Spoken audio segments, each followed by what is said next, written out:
નમસ્કાર ખેડૂત મિત્રો, હું ચાવડા ભરત, રિજિયોનલ એગ્રોનોમિસ્ટ, સમગ્ર આઈસીએલ પરિવાર વતી આપ સર્વે નિહાળી રહેલ ખેડૂત મિત્રોનું હાર્દિક સ્વાગત કરું છું.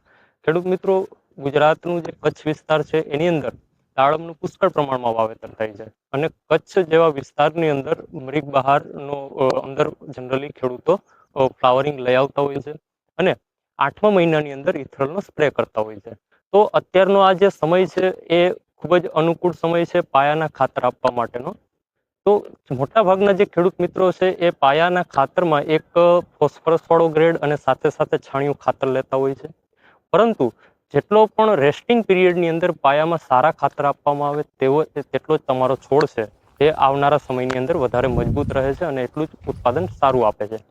તો આ બાબતને ધ્યાનમાં રાખી અને આઈસીએલનું જે પોલીસલ્ફેટ છે એને પણ એક છોડ દીઠ જ્યારે પણ તમારો છોડ 4 વર્ષ કરતાં ઉપરનો હોય ત્યારે 500 ગ્રામથી લઈ અને 1 કિલો સુધી તમે આઈસીએલનું જે પોલીસલ્ફેટ છે એ તમે છાણિયા ખાતર અને જે પણ ફોસ્ફરસ વાળો ગ્રેડ હોય તેની અંદર મિક્સ કરીને અચૂકપણે આપો.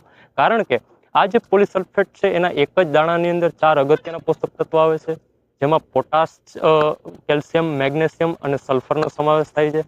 આમાં જે પોટાશ છે 12.5% પોટાશ ઓક્સાઇડ સ્વરૂપમાં આવે છે અને એ પોટાશ છે એ છોડની અંદર રોગ પ્રતિકારક શક્તિ જાળવી રાખે છે અને છોડની અંદર પાણીનું નિયમન સારી રીતે થાય છે.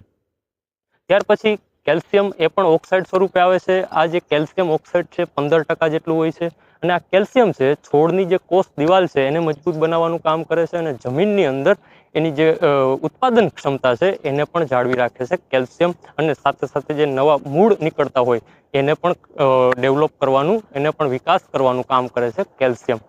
ત્યાર પછી આમાં રહેલો 5% મેગ્નેશિયમ છે. મેગ્નેશિયમ ઓક્સાઇડ સ્વરૂપે આવે છે જે નવા પાનની અંદર હરિત દ્રવ્યોનું નિર્માણ ચાલુ રાખે છે, જેના લીધે થઈ અને છોડ છે એ પ્રકાશ સંશ્લેષણની પ્રક્રિયા સારી રીતે કરી શકે છે.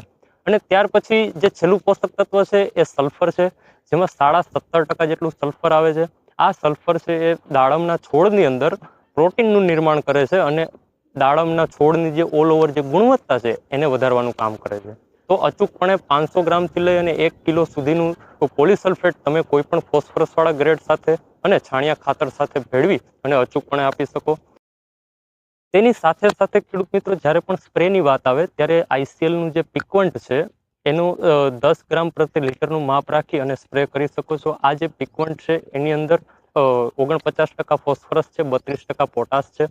ફોસ્ફરસ અને પોટાશ જ્યારે ઉપરથી પણ આપવામાં આવે ત્યારે છોડની જે વૃદ્ધિ છે એ પણ સારી થાય છે અને જે કળી છે એ પણ મજબૂત થતી જોવા મળે છે. પાયાની અંદર પોલીસલ્ફેટ 500 ગ્રામથી લઈ અને 1 કિલો સુધી, ત્યાર પછી 1 લીટરે 10 ગ્રામ જેટલું પિકવન્ટ અવશ્યપણે સ્પ્રે કરવો જોઈએ, જેથી કરી અને તમારો જે પાયો છે એ એકદમ મજબૂત થઈ જાય અને આવનારું જે સમય છે એની અંદર તમને ફ્લાવરિંગ પણ સારું મળે અને સાથે સાથે માદા ફૂલોની સંખ્યા પણ તમને ખૂબ જ સારી મળે. ધન્યવાદ.